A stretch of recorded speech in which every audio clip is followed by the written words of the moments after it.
Mbah Gatot akan menjelaskan kepada kita semua tentang hakikat ruang dan waktu. Saya persilahkan kepada Mbah Gatot untuk memulainya. Monggo Mbah Gatot. Ada satu yang penting yang belum disampaikan tadi tentang diperkirakan ya, dalam suasana di mana kita memasuki pada era yang disebut oleh para ahli itu bonus demografi itu. Bonus demografi. Ya, mungkin diperkirakan tahun 2050 itu. Ini kalau kita bayangkan di mana jumlah manusia yang tinggal di muka bumi ini luar biasa banyaknya, mungkin melebihi kapasitas bumi sendiri, dan disitu taruhannya kepada kecerdasan dan kesehatan dari para orang dalam usia produktif. Nah, di sini kalau kita membayangkan apa tidak mungkin kelak itu terjadi, setiap bangsa, setiap negara itu akan menghadapi satu kesulitan di mana pemerintah itu tidak dalam bentuk yang sangat signifikan di dalam memakmurkan rakyatnya. Nah, kalau ini terjadi, apalagi di negara yang jumlah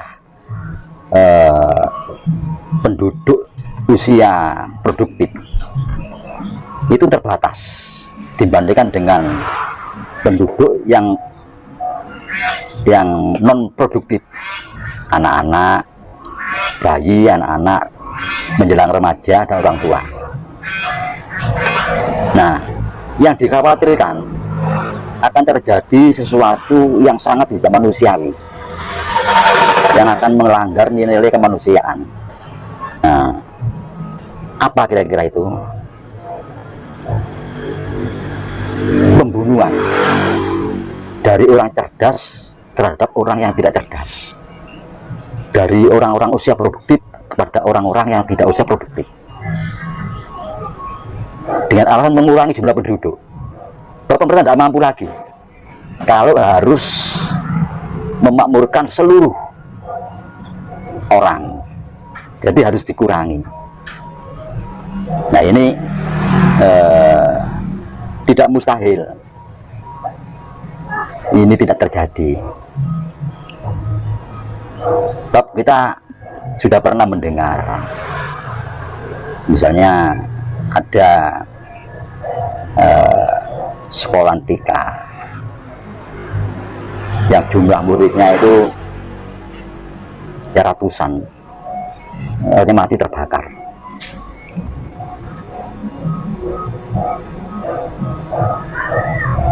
Jadi kelak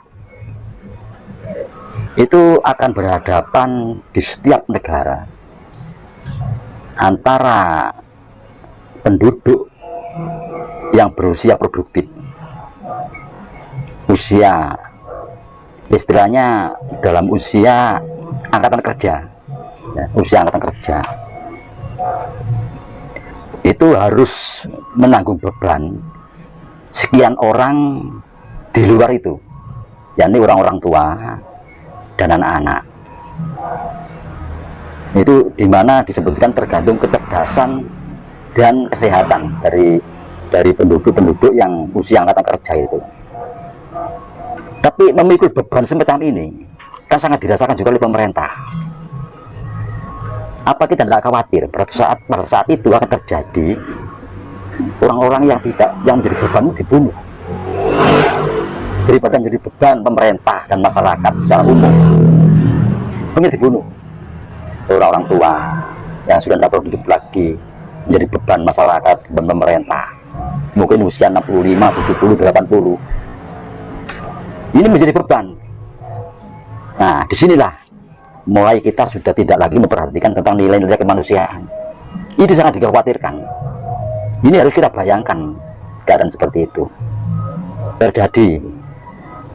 Orang gila, daripada jadi beban masyarakat, dia harus makan, dia harus berpakaian, dan dia harus berpendidikan. Lebih baik dibunuh.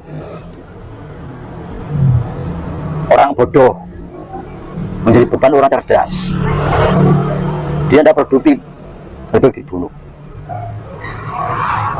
Ini kalau ini terjadi, kita semacam makan buah si malakama, dibiarkan menjadi beban, dibunuh, berubahlah peradaban manusia itu kembali menjadi orang-orang yang buas. Ini yang dikhawatirkan. Kita tidak khawatir dengan perpecahan, dengan latar belakang apapun sekarang ini, karena kita sudah mulai sadar bahwa kita ini harus rukun. Pelan-pelan kita sadar kita tidak bersatu. Tapi tentang suasana semacam yang digambarkan oleh para ahli tentang 2050 ini, itu bisa terjadi. Ini yang perlu dipahami dan harus dikhawatirkan. Nah, paling tidak kita di Indonesia ini, kita harus bagaimana, apa yang harus kita lakukan, maka agar kelak itu kita semua menjadi sehat dan cerdas dalam usia apapun, usia berapapun. Itu yang kita harapkan. Panjang umur, sehat dan cerdas, sehingga tidak menjadi beban orang lain. Ini yang kita ambil, jalan keluar yang kita ambil. Jalan keluar yang kita ambil ini sebaiknya. Jadi kita tidak membagi manusia dalam bentuk angkatan kerja dan non-angkatan kerja, enggak. Tapi bagaimana kita menciptakan hidup yang cerdas dan sehat. Ini yang penting, yang pokok. Nah, oleh karena itu kita coba kembali kepada paham kita masa lampau. Salah satu, kita harus memahami Dulur Papat Lima Pancar. Nah, di sini harus kita pahami secara tepat bahwa kita hidup ini jelas raga kita ini dari 4 unsur alam: tanah, air, udara, dan panas. Dan kita hidup di muka bumi ini harus selalu mengingat itu. Bentuk praktis yang rasional dari kehidupan kita sebagai makhluk, di mana bahan baku kita secara ragawi dari 4 unsur. Kita setiap hari harus bersentuhan dengan 4 unsur itu. Kita harus menciptakan suasana ini segar udaranya, sehingga kita tiap hari menghirup udara segar. Kita setiap hari harus mengkonsumsi air dari sumber. Kita setiap hari harus terkena panas matahari. Kita setiap hari harus menginjak tanah secara langsung. Ini tidak boleh dihentikan ini. Kebanyakan kita satu ini yang lupa, menginjak tanah langsung. Ini yang kita lupakan. Kita pakai sepatu, sandal, karpet, tekel, keramik, porselin, aspal. Nah, kita lupa bahwa kita ini harus menginjak tanah. Satu, ada hubungan resonansi antara tanah dengan kita, sama dengan udara dan air tadi, dan panas. Nah, oleh karena itu kalau kita lihat ya di video di mana orang berjemur di pantai, bahkan Bali itu tempat orang berjemur, itu sebetulnya mereka itu ingin sekaligus kena 4 unsur ini, kena air, panas matahari, udara segar, dan tanah. Mereka merindukan di tempatnya tidak bisa. Sedangkan kita ilmunya dia tahu, Mbak. Tahu. Nah, kita jarang menyentuh tanah. Nah, ini bukan saya menganjurkan ya, atau bukan saya misalnya apalagi memerintahkan, bukan. Cuma coba direnungkan, kita sejak usia 7 tahun sampai usia katakanlah 50 atau 40 atau 60, berapa kali beranjak tanah kita lepas dari tanah itu. Nah, di sini kesalahan kita harus selalu menginjak tanah. Dan ingat, di dalam kita berolahraga misalnya, kita pakai baju ini sudah kimiawi, kita harus lepas. Ya, pakai training itu sudah kimiawi, kita harus pakai celana pendek, kita olahraga langsung menginjak tanah. Jadi apa? Ini sudah peringatan dari para leluhur kita.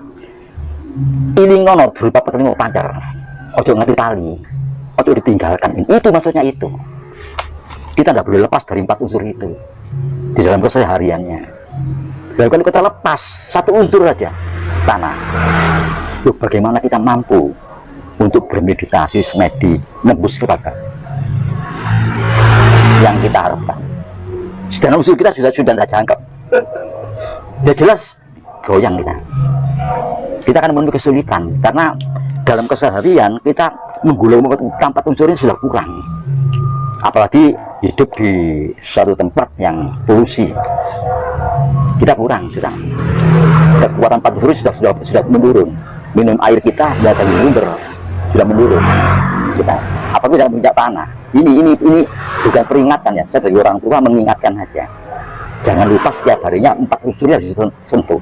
Minum air, injak tanah secara langsung. Iya, karena udara segar, panas matahari.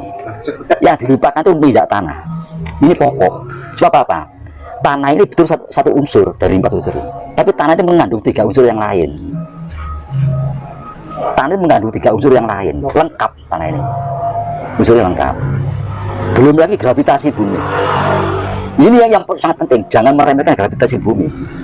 Ini yang penting. Demi kita menginjak tanah kena gravitasi. Nah, kita menyebut tanah ini ibu pertiwi. Artinya apa? Ibu pertiwi akan mensupport kita, mengambil racun dalam tubuh kita dengan gravitasi ini, dan diisi dengan tenaga yang sehat, tenaga yang dibutuhkan. Itu gerakan ibu pertiwi ini. Nah, kita bilang ibu pertiwi, jangan diasosiasikan yang goib ya, bukan. Tanah ini tempat tumpah darah kita, di mana kita lahir itu menumpahkan darah di sini, itu akan aktif membantu kita dalam bentuk mensupport tenaga pada kita dan menarik kembali semua racun dalam diri kita untuk tanah ini. Ini penting sekali.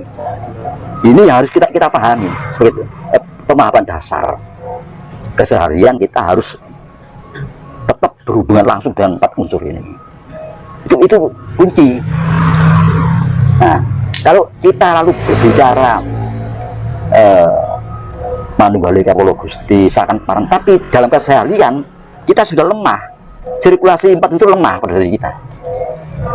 Nah, lantas unsur yang kedua, kita punya indera. Indera kita ini harus selalu kita fungsikan. Apa artinya?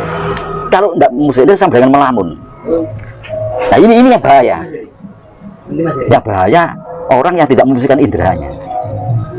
Misalnya kita naik sepeda motor di jalan, kita mestinya harus fokus kepada apa yang kita hadapi. Tapi kita melamun, itu namanya kita tidak dibarengi berupa 4 atau 5 panca. Ini mananya.